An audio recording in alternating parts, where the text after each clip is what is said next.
I want you to imagine a door. An old, heavy, but beautiful wooden door. The light from it reveals a dimly lit hallway. Tapestries, their colors muted by time, hang between tall, narrow windows where filtered sunlight creates patterns on the stone floor. Brass candelabras. Is that how you say that? Yeah. Brass candelabras line the walls, covered in dust and cobwebs, those delicate threads catching the sparse light like strands of silver. The air is thick with the scent of aged timber and forgotten secrets. But suddenly, the door moves. Slowly, deliberately, as if reluctant to give in. You see the motes of dust dance in the shaft of life that widens with each inch the door opens. Okay. That was really good. Right? Yeah.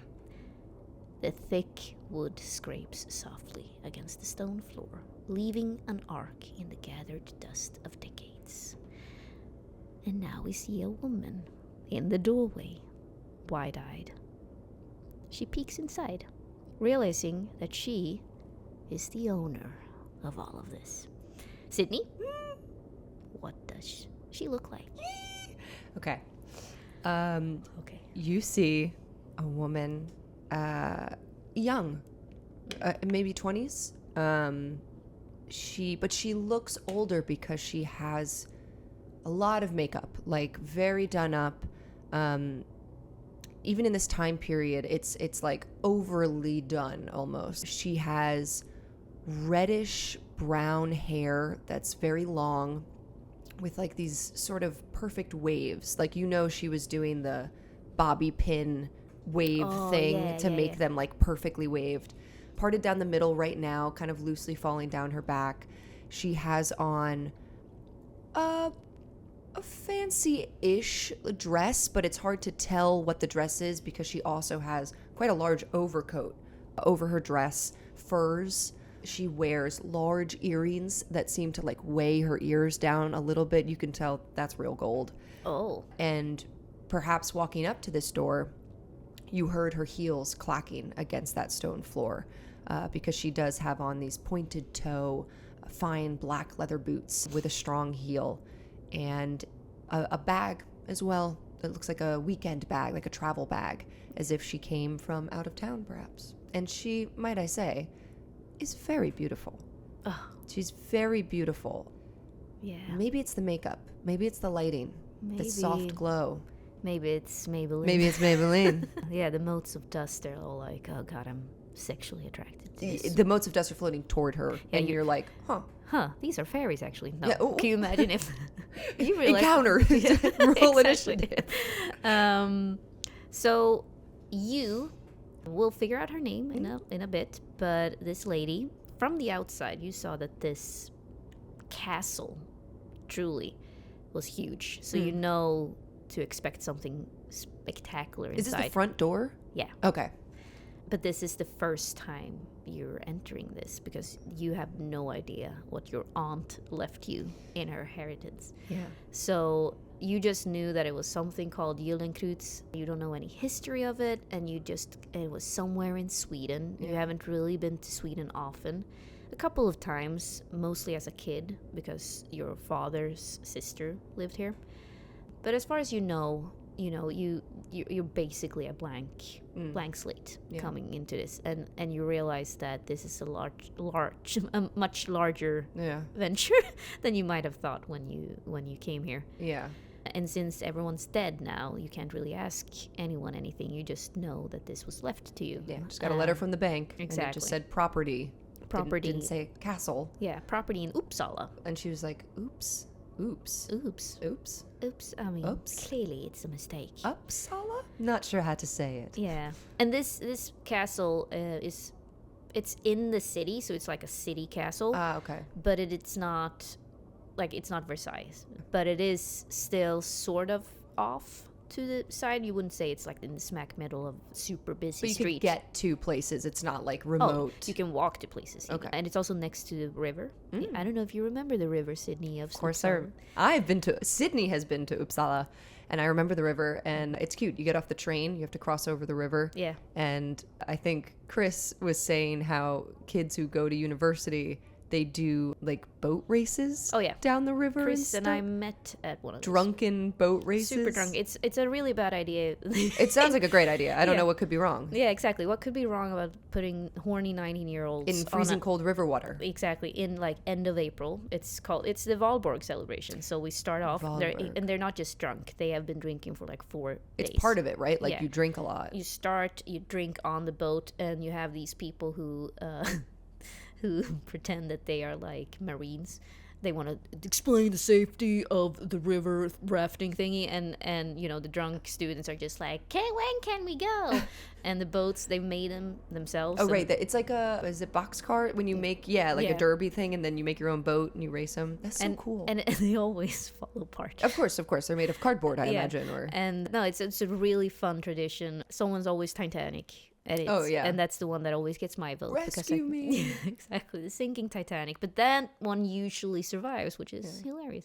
The river's gorgeous. Uppsala is breathtakingly beautiful. So yeah, I'm Sydney knowing what this looks like. Really cool. Just like this castle and then these side streets and cobblestone roads and different things. I walked around this Christmas just to get some inspiration for this, but it does hit me that like during the 70s they did tear down a lot of beautiful buildings and replace it with like ugly ass 70s buildings. Yeah.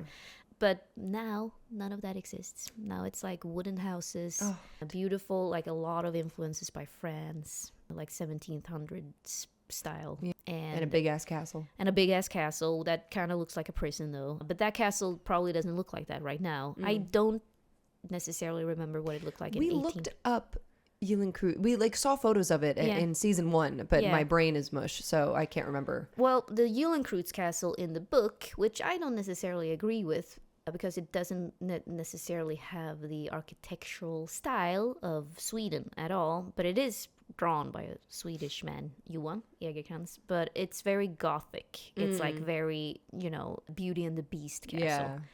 I would go for more like 1700s, more like Versailles. Like I would like, it's more like influenced, like the castle we went to in Stockholm, the royal castle. Yes, but obviously not as expensive. Oh my god! I would see it more of as a mansion. Yeah. A French-inspired mansion that someone rich must have built it, but not the king. A baron. Maybe. So, question. So, as she opens this door, first of all, the sunlight, the dust, this hasn't been touched in a long time, and she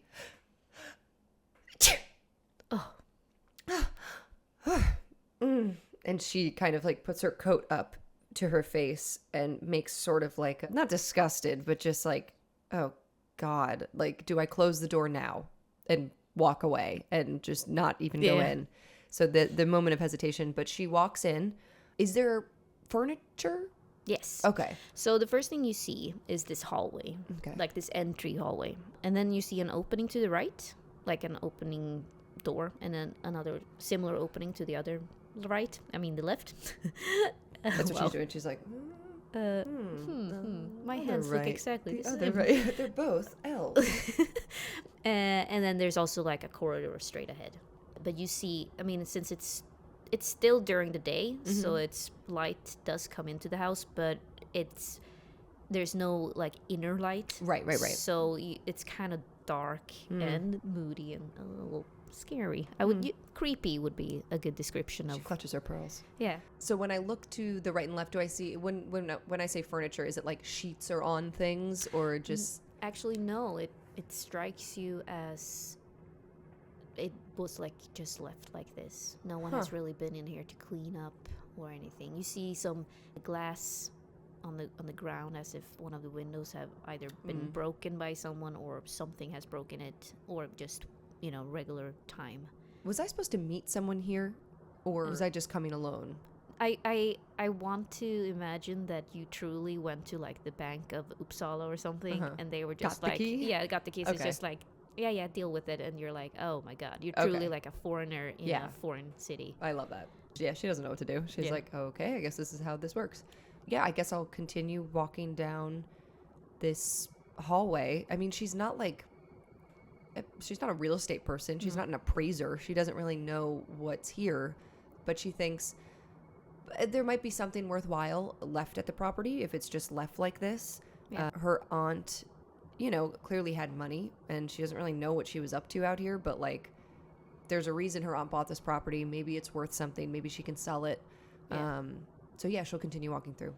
Yeah, so straight ahead. Yeah. As you walk by the opening to the left, you see that it's like a sitting room in there with a bunch of furniture, and similar to the other side, it seems to be like a mirrored sitting room.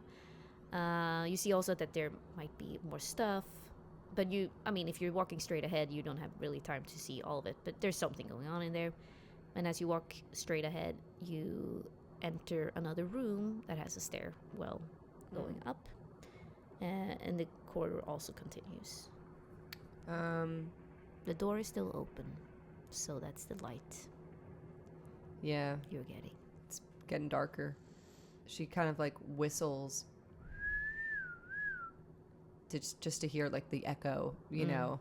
She's like, okay. And on second thought, she's gonna go back to the sitting rooms just to see if there's a candle. Yeah. You mentioned perhaps candelabras. Candelabras? Absolutely. So in the left room, Yeah, it doesn't matter. Whichever. You see that it's a nicely furnished sitting room, big windows, so it's brighter in here. There's a huge fireplace and another opening that leads to a smaller room with a beautiful grand piano. Wow. Everything is covered in dust, so you would assume that this has been left like this for a pretty long time. It's sort of that sort of old dust that is A layer. Yeah. Yeah. You notice there are like curious items left on the tables. Someone's monocles, for example. Old cigarette butts. There's even glasses with some unknown dried up liquid. So it's like people have been here and then just left. Like no one came and cleaned. Yeah, she kind of, like doesn't want to get her hands dirty. She has gloves on. She like kind of flicks the monocle over because she sees like a bump in the dust and flicks it and then realizes it's a monocle and like rolls over, and she just, how odd. Yeah. And looks around, getting an eerie feeling. This feels very like, why did people leave in such a rush? Why did no one come and clear stuff out? Like, yeah, she just feels strange. Yeah. You would say that, based on your like amateur appraisal of this, you would say, has it been decades? Like something strikes you that this is not just like a year. This is a while, because it's also like old furniture. The style is different than the modern. Dated. It makes you think of like early 1800s. So that strikes you also as a bit odd. There's nothing really in terms of clues in here. However, you do notice that there is a funny looking lamp to your right. And when you touch it, a memory hits you. And it's you and your little sister at New Year's Eve. A couple of years ago, like 8-9 years ago. You were both young. You're wearing ballet outfits because you're about to perform for the adults. Your sister, she's younger than you, and so she's very excited. She tends to talk to you a lot. Eliza, are you excited? Of course, I'm excited. Can I be in the front this time? Okay, fine, I'll be in the back, but if you promise me that I can have Horsey after we're done. I don't want you to play with Horsey because you tangle his mane.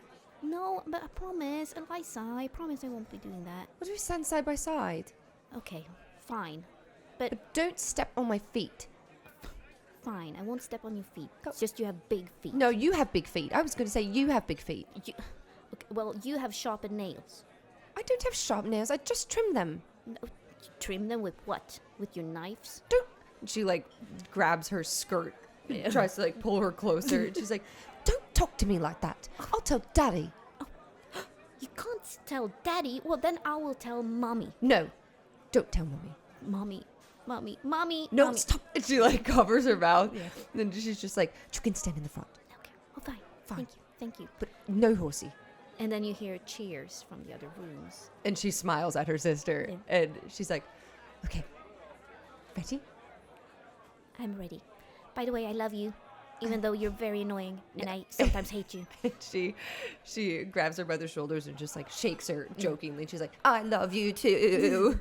And so the two of you go out and you do a very cute performance, worthy of 8, 9-year-olds. A lot of jumping and spinning, and not very synchronized. No, didn't really practice. People are like clapping their hands. And once that's done, you're noticing, as per usual, that your little sister is getting a lot of praise. Mostly because she's also smaller than you, so everyone thinks that she's younger and should be more clumsier, but she's actually, she has a pretty significant talent. You do too, but you're once again finding yourself in a situation where you feel overshadowed by your smaller and tiny sister. But she has Horsey. She's brushing Horsey's mane while everyone pays attention to her younger sister. Yeah. And she kind of just smiles. It happens all the time. And it's a New Year's party, and so your little sister, she's already fallen asleep by this time, but you're still up. And then an older man steps up and says, "We have something extraordinary to show you tonight." Who, me? No. Oh. I'm a child. Don't talk to me. Eliza. Daddy. Yeah. Daddy. And this man, suddenly a bunch of his servants comes out and they make the entire room very dark. Oh, wait. Is this not our house? No. It's somebody else's. This is a New Year's party. Okay. That you've been a bankman. You don't really necessarily sure. This is your Daddy's parents. Daddy's friends. Daddy's rich friends. But they're making the entire room very dark. I want to say shut down the candles, but that's not what you do. Shut the light. Shut the lights. They're blowing out the candles, and then all of a sudden, bzzz, electricity. And this is the first time that you witness electricity. And then you're back at Castle Egerkrans because you realize, wait a second, is that an electrical lamp? Oh. She pulls her hand back. Yeah. And takes off her glove and rubs her fingers as if she was electrocuted, yeah. a weird feeling. Okay, so where we are in time now, do we have electric lamp? It's common. No, not you wouldn't say common. You common. Would say that it's been it's right at the beginning of it becoming it's discovered. People know. Late 1800s. Okay. And she looks at it so curiously and wonders, why did I just have this memory? Is this the lamp? Is this the lamp that she saw in this banker's house? Was this? And she kind of looks at it and looks at all the other trinkets, and she just thinks, and maybe says aloud to no one, "Aunt Christina, what were you doing?" And looks around and thinks back to her aunt as well. She was kind of like a spinster, lived on her own, moved to Sweden just because. Just she wanted to travel. And her dad always talked about her in a way that was a little derogatory, she'll never get married, it's not in her nature. Right. She's different. Don't spend too much time with Aunt Christina. Right. Not that she was a bad influence. She was very loving. We would visit her. She would buy us things, whatever.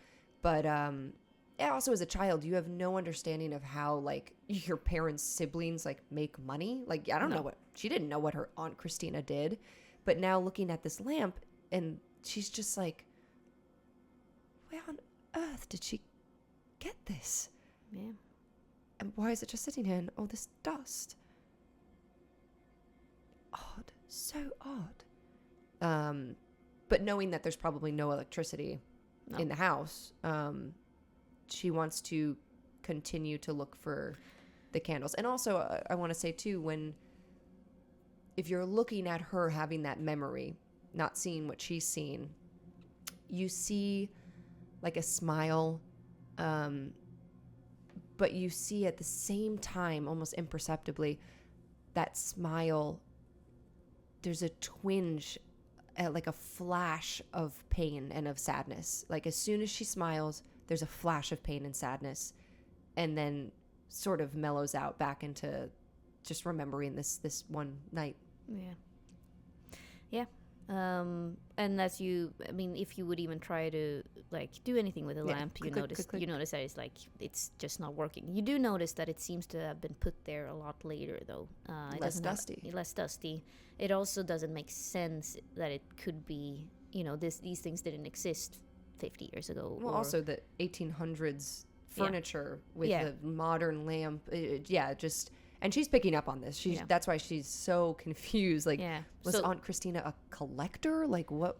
Or like, has someone else been here? But did they leave their stuff here? Like, what is going on? Like, this is strange to you, but it does create this memory of electricity for you, and perhaps even some sad memories of your family that you don't really know much about.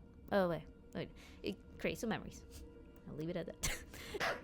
That was a real sneeze because of the dust.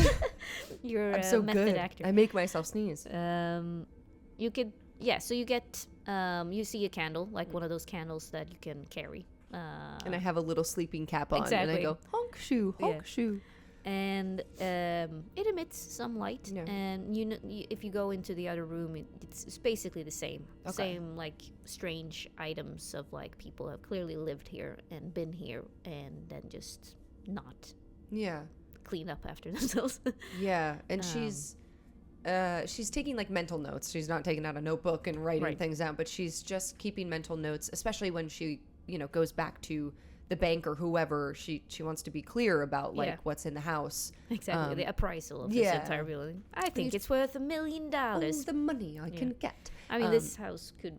I see the map of it here, and I'm like, it's huge. Huge castle. She wants to, if she can, I don't know how the rooms work, but like possibly walk through the grand piano room. If it's like they lead all to the staircase out another way or something, she wants to just peek into the other rooms. Absolutely, you can do that. You also notice that in the right room there's a door that leads to the outside, where there seems to have been a lush garden once, but now it's just overgrown and kind of threatening. And you're like, even if I wanted to get out of here, I don't know how. Because there's like rose bushes through that way. Yeah. Oh, weird. Okay. But in the grand piano room, there's definitely a small little door into the stairwell. And the piano's covered in dust. Oh yeah. No one has played this piano. Even if you touch it, it's like... she runs a gloved finger. Is it way out of tune? Oh yeah. Oh yeah. So it's just like... Darn. Wow, wow, wow, wow, wow, wow, wow, wow, wow, wow, wow, wow, wow, wow, wow. She's like, that's not Furley's. Okay, so now you're in the room with the stairs. So it leads up. You can either continue straight ahead or go up. I think she'll go up. Stairs. Yeah, I think she'll go up. That's what I was hoping you would say. Clack. What kind of stairs are we talking? Very beautiful, big wooden stairs, like similar to, I don't know, the Titanic stair. Like up to a landing, up to a landing, up to, okay. So. Yoo-hoo. There's, it's a little darker up here. You see a bunch of, you see 3 or 4 doors. One of them is open. You walk in to that door. Yeah, if it's the first one, she's going to look in all the doors. Yeah. She's nosy. It leads to a bedchamber. And this room is tidy, however. Still books. Still dust. Still dust everywhere. So it's been abandoned, but it's not as someone left like food. The scraps. bed is made? The bed is made. It seemed like the desk is like organized. There's no clothing anywhere. It's not like someone lives here. Yeah. You notice that there are some books and unsent letters on the desk. Yeah, I was about to say, I want to go over to that desk. If there's a desk and there's like papers on it, she would immediately go over just for some information, like who was here, what was going on. Most of the letters, they're addressed to Hilma of Tulenkärna. Hilma of Tulenkärna. Okay, I'm just going to spell that in a way that I don't know how. Yeah, you can just write Hilma. Hilma. Tulenkärna. It's spelled in like old Swedish way. I think even her, I think she does not speak fluent Swedish, so I think she looks at it and just says Hilma. Yeah. Huh. Hilma. What a name. Yeah. You're making the assumption that this is the last person who lived in this room. You also notice like parchment, old notebooks. You don't really have time to go through all of her diaries right now, but you make a note that like, there could be some interesting stuff here. I shouldn't just throw it out. If you continue to look around, you notice that there's a piece of paper that lies in front of the fireplace, as if it looks like the rest of the letter has been burnt. Yeah, I think, following the desk and the eye line, she looks over. She's like, what's this? And you notice that something is written on it, like these two pieces that has anything. Oh, I just got a text. Guys, I've solved the mystery. She holds it up, brushing some of the coal ash off. This part of it's ruined. Albert's plan was a complete and utter failure. The boy is dead, and what's worse, we do not know how to proceed. We need to mitigate the incoming disaster. Olu was just the beginning. I'm afraid that I can't read any of that. It's all ruined. Even in death, he will serve his intended purpose. What is this, from a book of the occult or something? She flips it over. What a bizarre transcript. It's threatening nonetheless. Huh. And she goes back to kind of like compare the papers to the books or anything to see if someone like ripped a page. Doesn't match anything. And she's like, how peculiar. Aunt Christina, what were you doing? And folds it and places it in one of her own books, like in her bag, and kind of closes it back in her bag. And you notice when she takes her book out, she also has not a binder, but like a stack of papers that are like clipped together. And you see that it appears to be like a script. Maybe it like the formatting looks just like a script. It's kind of like rolled up and like there's marks on it and stuff. And she folds it in with it and puts it back in her bag. And she just feels this is like out of a play that she's done. Yeah. She's like, I feel as though I'm Inspector Clouseau looking for clues in an abandoned house. How laughable. And anything else in this room? Nothing that you feel like you have time to go through right now. Maybe later, but there's nothing like, obviously you could sit down and read every single paper. But the names like Olu, yeah, Albert, you make a mental note of like. But they don't say anything to you, like you don't know who Albert is. But you do notice that the dates for this, and it's 50 years ago. So like all the other letters seems to be from the early 1800s. So that's strange. But this letter, for as far as you know, there's no indication that this letter would be from any other time era as well. Like, so you have a sense that this is an old letter. The way that the paper looks as well, feels and looks. And then the Hilma letters are from like 50 years ago? Yeah, basically everything you've found except the lamp has so far seemed like it's 50 years old, at least. And as far as I know, when did Aunt Christina die? You found out a month ago, but you have had no really contact with her. She's always, like you said, struck you as a weird one. Yeah. Odd. She was always odd. It's just an odd bird. But also quite strict, you would say. Like, she was a little maybe you weren't afraid of her, but not someone that you would like had a great relationship with and felt like warm towards. Yeah, and I think she always felt like that was why her dad didn't want her to go to visit and stuff, and she always felt like, oh yeah, because Aunt Christina is like a little scary.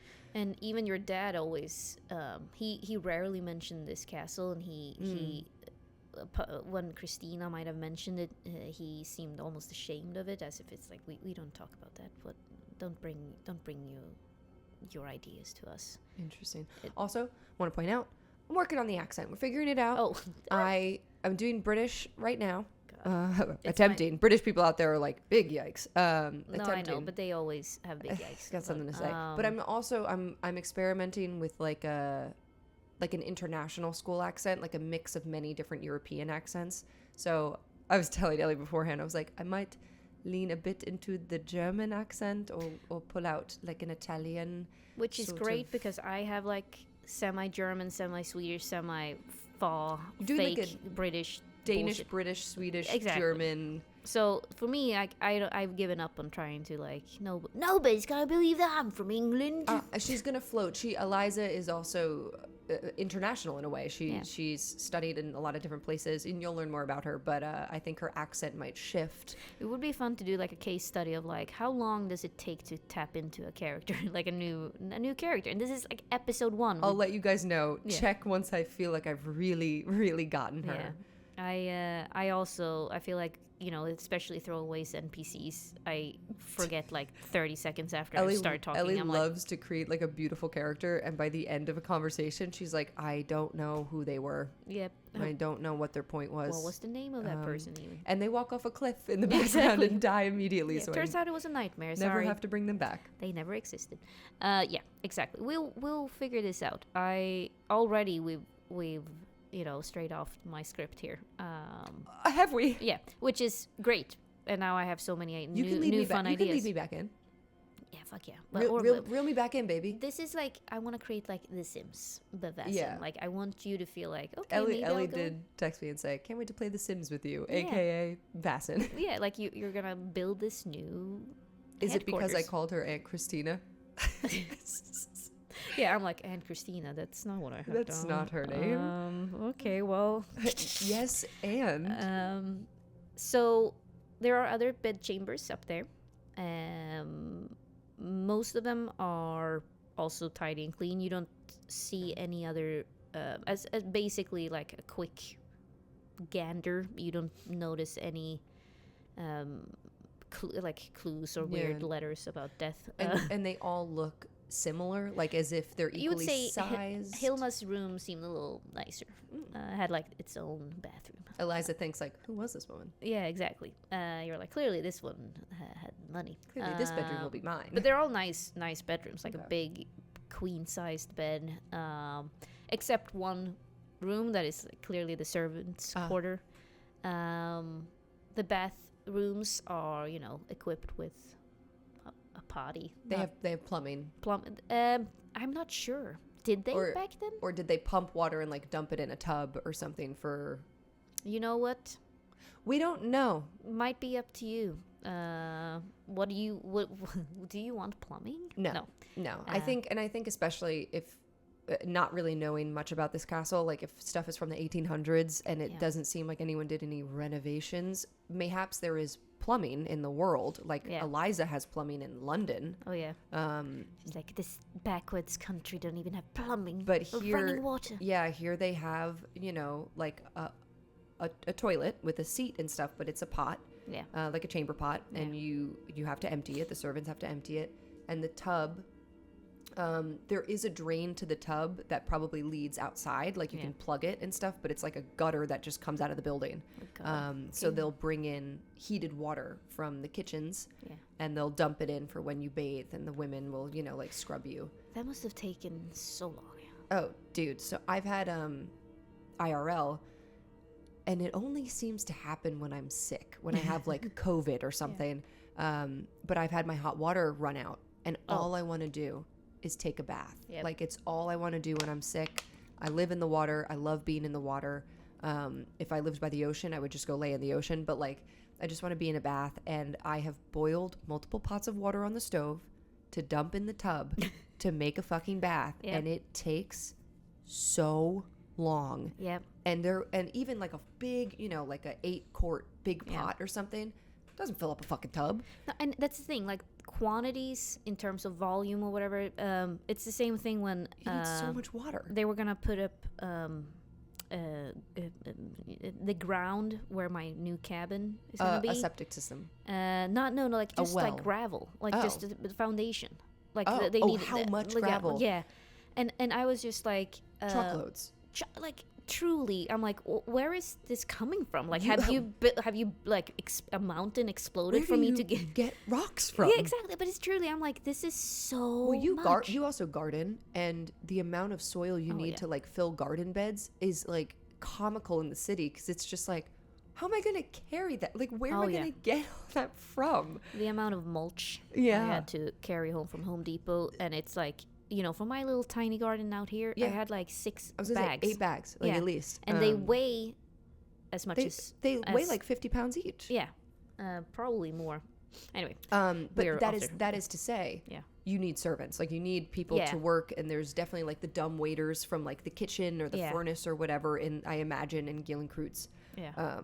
But the servants' room is quite large. Even it's like multiple servants. 8 beds here. Yeah, so she takes note of all of this, and having grown up with some amount of wealth, she takes note of this, that it's like no indoor plumbing, but plenty of servant quarters, Right. and clearly this would need to be manned by like multiple people, and she's just kind of doing mental math of, what if I kept this problem, how much would it cost to like upkeep this? I would have to have live-in care and help, and like people would have to stay here, and if I go back to London, and then she's kind of like, why am I thinking about that? I love it. like- I love it. It's like this little idea of just like, but what if I did? Yeah, and she's like, why am I thinking about that? I have too much to do.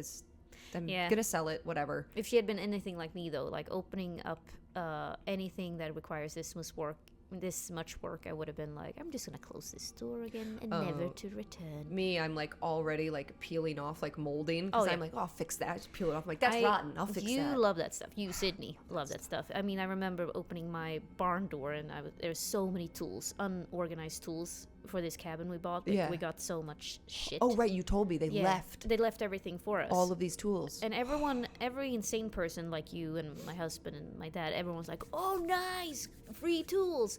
Whereas I'm just like, I opened that door, then like puked, and then closed you're it like again. not fucking dealing with that. No, just closing it. it's for me, it's just, this is my worst nightmare. But fun that it can please you guys. You can open it on air. Whoop, whoop. It's not a beer. It's not an alcoholic beverage at 10 a.m. I love it. All right. So you do notice that a couple of doors actually, are locked. She fishes around her person for the key that she had gotten. Are there any other keys? Let's say that there's like like it's a ginormous key thingy. Yeah, it took her long enough to get the fucking front door key. Like, and they're all like heavy. Yeah. So this is probably like 5 pounds worth of keys. it's like literally burning a hole in her pocket, like ripping her pocket. She just looks at it and she's like, oh. Yeah. Looks around as if there would be someone to help. Oh, no. Okay. And she's gonna try. Yeah. 2 doors you can't open. With any of the keys? With any she of the stands keys. there for so long. Yeah. And then you Bloody try hell. one other room. And once you touch that doorknob, there's like a power that you're like a weird foreign power. Something from this room calls to you. You recognize this sensation from whenever you've encountered things in the past that you do not speak openly about. But it makes you really, really want to open this room. It's not a sinister presence or power. It's just a curious power. Oh, man. I mean, yeah. Despite everything being so strange and weird, this power is like intoxicating to her. Yeah, and she hasn't felt this in a little while. She felt it more as a kid. And then some stuff happened. And she kind of has buried it a lot. But the feeling not being sinister or like scary, almost comforting, like something familiar will be here and it'll explain something to me. She tries the key or the knob, and she's just gonna open the door all the way, like just wide open. A wooden table is in the middle, and there's burnt down candles everywhere. And you notice the symbol of a serpent that bites its own tail, an Ouroboros. And it's painted on the table along with other symbols that you recognize as witchcraft. This is a seance room. Oh. Is she familiar with sort of the occult and seances and spiritualist movements? No, probably not. Okay. Like, or not like probably not in this way. This is, I would say, like, this is more like for the player. This is the boon of the castle. Like, this is the seance room, and we can look in the rule book what the seance room actually can do. Pushes up glasses. Yeah. But for you, Eliza, we have said the name. Yeah. My sister said it. She Eliza and Peggy. Thank you. 3 people are like, yes. Yes, Hamilton. Everyone else is like, stop it. Yeah. And everyone in Sweden is like, What? What the fuck is this? Who is Hamilton? Yeah. It's a musical. It's a musical in American history. It's fine. So, yeah, I think this is very, but it truly does not look Christian to you. Like you're like, this could be, I guess it's either that it could be like the excitement of like, what is this, but also like, I should not be found in here. But this is when you realize this castle is definitely something that it did not say in the bank papers that it was. I think instantly she feels like 3 things. 1, excitement. And she comes from entertainment, from the world of entertainment in London. You know, she's friends with burlesque dancers. She's friends with tarot card readers and psychics. And though some of those entertainment personalities are like less than favorable, she still carries court with them. Like, she likes them. She's friends with them.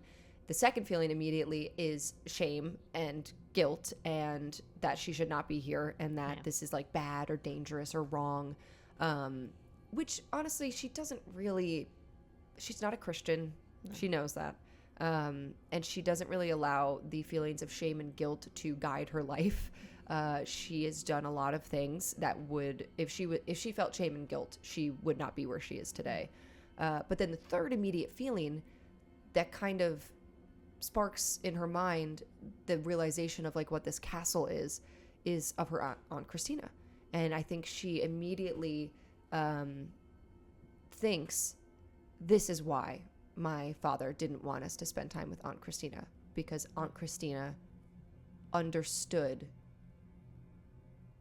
the unknown and the things that she had felt in her childhood and her early adolescence that she buried and was not supposed to talk about. And she also feels like, God, I wish Aunt Christina was here so I could ask her about what's going on.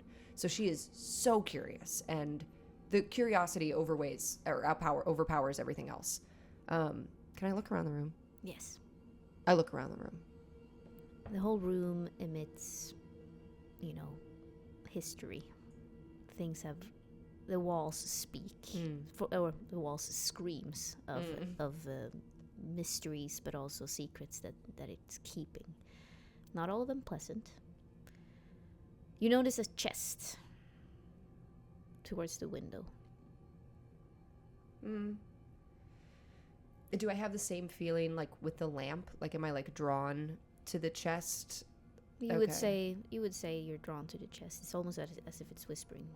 Oh gosh. Do I feel like a vibration? Yeah.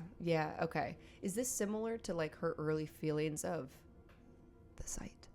Mm-hmm. It is. Okay, it's giving off similar. I always wondered when people manifest the sight like in different ways. I would describe it, to me at least, I would describe it as it's like this seductive quality to it, and you know that if you dug too deep into it, you might go insane. Like it's very It's like a drug. it's like a drug.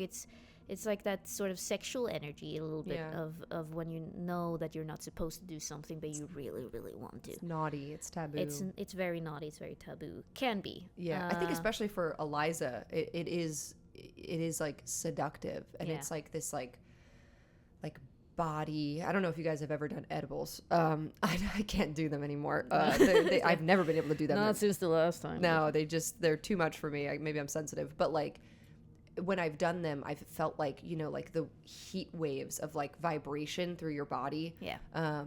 Which I don't like, and that's why I don't do them. Yeah. But I think it's similar to that. It's like this like energy, this rising energy that makes like tingling through, you know, her whole body. And yeah, it's like a sixth sense. It's like the sight. Yeah. And she sees the chest, and it's just like bam, like boom, boom, boom, boom, boom, boom. Yeah.